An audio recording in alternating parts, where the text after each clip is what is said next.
باب نمبر 15 حضور اکرم صلی اللہ علیہ وآلہ وسلم کی ذرہ کا بیان شروع کیا جائے گا۔ حضرت زبیر بن عوام رضی اللہ تعالی عنہ نے فرمایا، غزوہ احد کے دن حضور انور صلی اللہ علیہ وآلہ وسلم نے 2 زرہیں پہنی ہوئی تھیں۔ آپ ایک چٹان پر چڑھنے لگے لیکن چڑھ نہ سکے۔ آپ نے حضرت طلحہ رضی اللہ تعالی عنہ کو اپنے نیچے بٹھایا اور پھر آپ ان کے ذریعے چڑھ گئے۔ جب آپ چٹان پر سیدھے ہو کر بیٹھ گئے تو اب میں نے آپ صلی اللہ علیہ وآلہ وسلم کو یہ فرماتے ہوئے سنا، طلحہ نے اپنے لیے جنت واجب کر لی ہے۔ حضرت سعید بن یزید رضی اللہ تعالی عنہ بیان کرتے ہیں، غزوہ احد کے موقع پر حضور اقدس صلی اللہ علیہ وآلہ وسلم نے 2 زرہیں پہنی ہوئی تھیں، ایک دوسرے کے اوپر پہنی ہوئی تھیں۔ علامہ محمد یاسین قصوری ان حدیث مبارکہ کی شرح میں فرماتے ہیں، ذرہ سے مراد لوہے کا لباس ہے، جنگ کے دوران دشمن سے بچاؤ کے لیے جسم پر پہنا جاتا ہے۔ اس کی 2 صورتیں ہو سکتی ہیں، پیتل یا لوہے وغیرہ دھات کو پگھلا کر ڈبہ نما لباس تیار کیا جاتا تھا، زنجیروں کو باہم پیوست کر کے واسکٹ کی شکل میں تیار کر کے استعمال کی جاتی تھی تاکہ دشمن زخمی نہ کرے۔ حضور اقدس صلی اللہ علیہ وآلہ وسلم کی 7 زرہیں تھیں جن کے نام درج ذیل ہیں: ذات الفضول، ذات الوشاح، ذات الحواشی، فضا، سغدیہ، التبرا، خرنک۔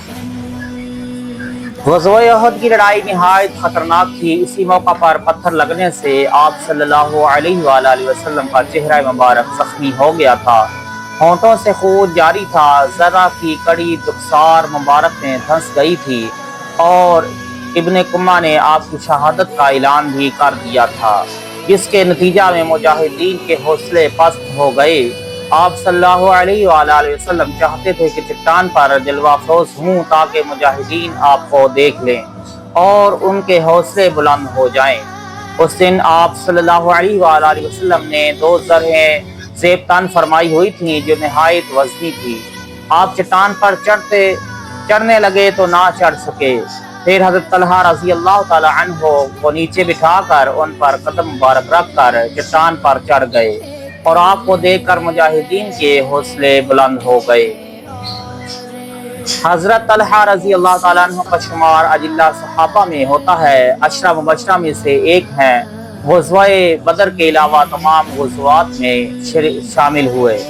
سابقون الاولون میں سے ہیں، 6 صحابہ پر مشتمل مجلس شورا تشکیل پائی تو اس کے رکن تھے اور ہمہ وقت اسلام کی ترقی کے لیے کوشاں رہتے تھے۔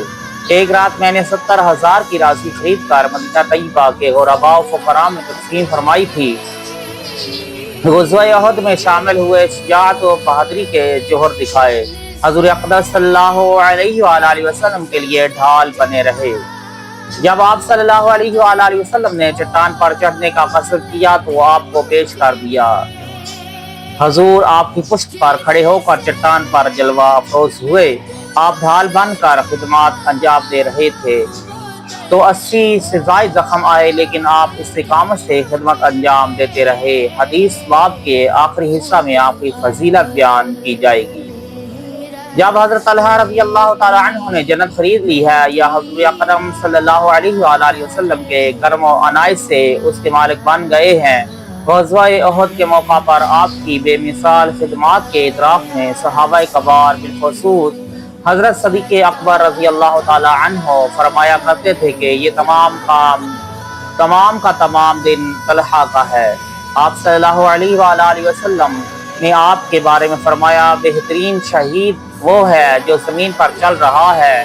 جنگ جمل میں آپ شہید ہوئے اور بصرہ میں مدفون ہوئے۔ غزوہ احد کے موقع پر حضور اقدس صلی اللہ علیہ وآلہ وسلم نے 2 زرہیں زیب تن فرمائی ہوئی تھیں جو توکل اور تسلیم و رضا کے منافی عمل تھا۔ ہوشیاری اور دور اندیشی سے کام لینا، دشمن سے اپنے آپ کو بچانے کے لیے احتیاطی تدابیر اختیار کرنا اور مضر چیزوں سے بچنا ہرگز توکل اور تسلیم و رضا کے منافی عمل نہیں ہے۔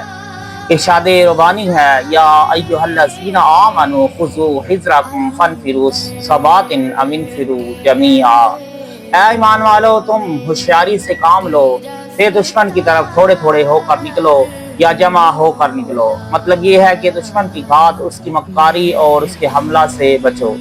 اس سے ثابت ہوا کہ دشمن کے مقابلے میں اپنی حفاظت کی تدبیریں جائز ہیں۔